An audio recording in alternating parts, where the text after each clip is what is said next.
Doamne, Tu mă cercetezi de aproape și mă cunoști. Știi când stau jos și când mă scol și de departe îmi pătrunzi gândul.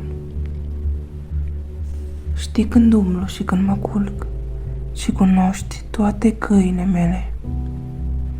Căci nu mai ajunge cuvântul pe limbă și Tu, Doamne, îl cunoști în totul.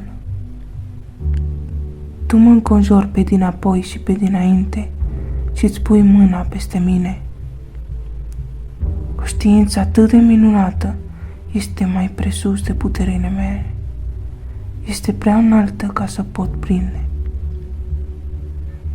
Unde mă voi duce departe de Duhul Tău și unde voi fugi departe de fața Ta? Dacă mă voi sui în cer, Tu ești acolo. Dacă mă voi culca în locuința morților, iată-te și acolo. Dacă voi lua aripile zorilor și mă voi duce să locuiesc la marginea mării, și acolo mâna Ta mă va călăuzi și dreapta Ta mă va apuca.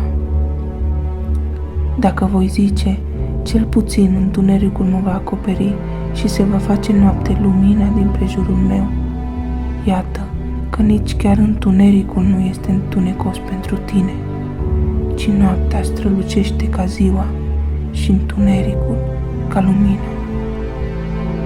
Tu mi-ai întocmit rorunchii, Tu m-ai țesut în pântecele mamei mele. Te laud că sunt o făptură așa de minunată. Minunate sunt lucrările Tale și ce bine vede sufletul meu lucrul acesta. Trupul meu nu era ascuns de Tine când am fost făcut într-un loc tainic, țesut în chip ciudat, ca în adâncimile pământului. Când nu eram decât un plod fără chip, ochii Tăi mă vedeau și în cartea Ta erau scrise toate zilele care mi erau rânduite, mai înainte de a fi fost vreuna din ele. Cât de nepătrunse mi se par gândurile Tale, Dumnezeu, și cât de mare este numărul lor. Dacă le număr, sunt mai multe decât probele de nisip. Când mă trezesc, sunt tot Tine. Cercetează-mă,